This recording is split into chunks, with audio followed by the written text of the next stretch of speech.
I'm kind of almost having it like all day, every day at this point. And so I reached out to my OB and we did a pelvic ultrasound because I have BRIP1 mutation, which is linked to ovarian cancer and breast cancer. So I wanted to make sure it wasn't something to do with ovarian cancer. So we did a pelvic ultrasound. It showed a large cyst had burst. So she thought maybe my pain could be from that. We weren't really sure. Then I was seeing my primary care doctor, who's a homeopathic doctor. She was very much so like a horse with blinders on, focused on like something being wrong with my gut. Like, oh, I think you have SIBO, or I think you have this or that, like something being wrong with my gut, maybe from the supplements. So we were running stool samples, doing, all this different testing. And all the while, so this is from like mid-December to fast forward to beginning of February, my symptoms have gotten so severe to the point where I have abdominal pain. I even have back pain.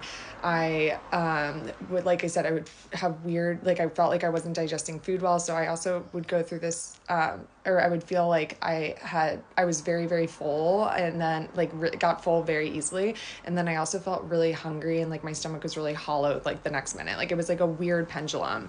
And but by the time it's mid-February at this point, I'm still waiting on like my stool sample results and like testing from my doctor and this and that, and things are just getting worse and worse. And I had dropped weight unintentionally. I weighed myself. I had dropped like 5 to 7 pounds. I was getting the chills, like I was sick. And so, I wasn't getting better. And so I finally was like, I'm gonna drive myself to the ER. Like my doctors are not figuring this out. Like maybe they'll figure it out for me, or worse, best case scenario, I get put on like an IV and get some fluids and I get to leave. So I drove myself to the ER. That's when they did a CT scan and saw that there was a tumor on my pancreas and lesions on my liver and even a mass on a nearby lymph node. So I'll never forget the nurse delivering the news. Like she came in from the CT scan results and was like, "Is there anyone you want to call?"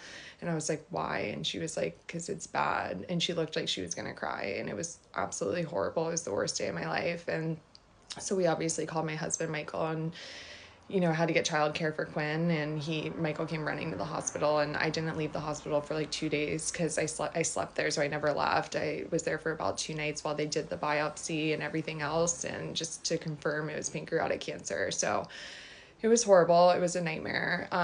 But yeah, that's kind of like, those are the symptoms that led me to the hospital. I'd say main one being abdominal pain. So that's one to watch out for. But I hope this video helps. Like I said, I'm actually going to post a part 2 of like these minor symptoms that I had over the course of a year that I'll never know if they were linked to pancreatic cancer, but just in case, I don't know. So, like I said, I hope this helps someone. And yeah, I'm here if you want to reach out.